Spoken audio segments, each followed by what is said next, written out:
Today I share one of my Nigerian cooking videos, and this video is on how to make Ewedu and Egusi soup. For this recipe I'll be using Ewedu. Right here is my Ewedu. I got this from the farm market, and I'll be detaching the leaves from the stalk off camera because I don't want this video to be too long. Here I have the detached leaves already, and it's time to clean.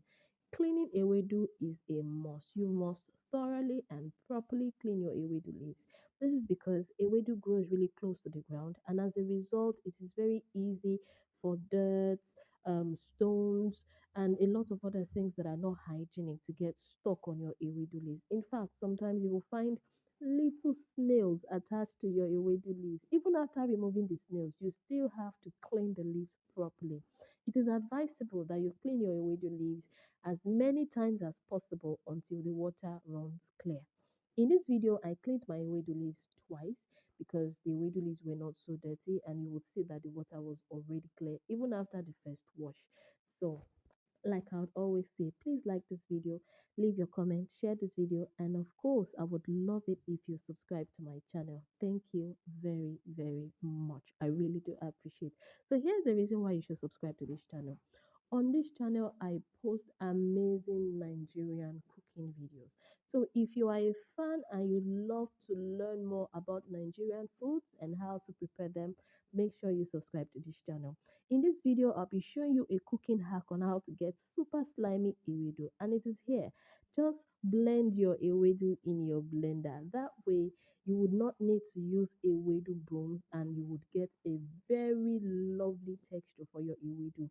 I'll be adding some water into the ewedu, and then I'll be blending it to a very smooth consistency. Actually, the smoother your ewedu, the more slimy it is. In Yoruba language, the more tó ṣe máa yọ̀ sí, in Nigerian language, the more it will draw.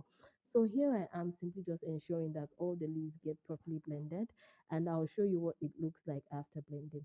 This is what my ewedu looks like after blending. Now I'll go on to cook, but first I need to make a secret mixture that I'll tell you about. In a bowl, I'll add some salt. I would also be adding some seasoning. I'll add some water, and then I'll mix this up properly until it dissolves very well before setting it aside. Don't forget to like this video, leave your comments, share this video, and subscribe to this channel. Thank you. In my pot, I'll add some water, and then I'll add my kaun or potash. I'll cover the pot and allow this to boil until the kaun dissolves. Once the kaun dissolves, the next thing I will do is to pour my ewedu mixture into it, and then I'll mix it up very well. It is essential that at this point, do not cover your pot. If not, your ewedu will not draw again. After 5 minutes, this is what my ewedu looks like. You can see that it was about to spill over. Yes, ewedu has this penchant of spilling over once it's cooking. And by the way, I have been cooking this on medium heat. Now I would add my mixture to give my ewedu soup taste.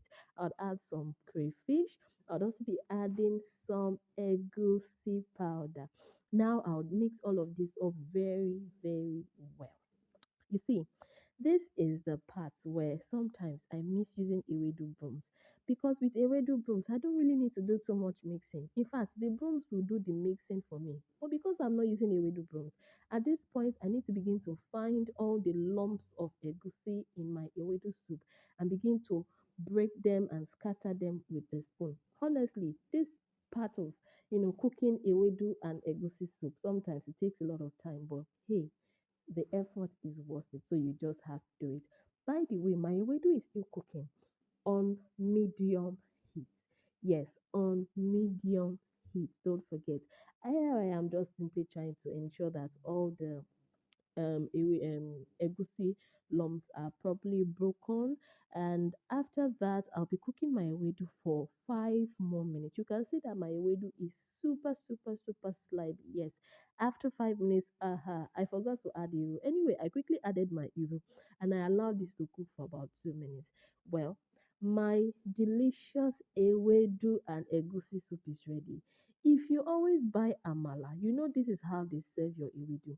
Thank you for watching. Don't forget to follow this channel. Remember, good food should be enjoyed always. Bye.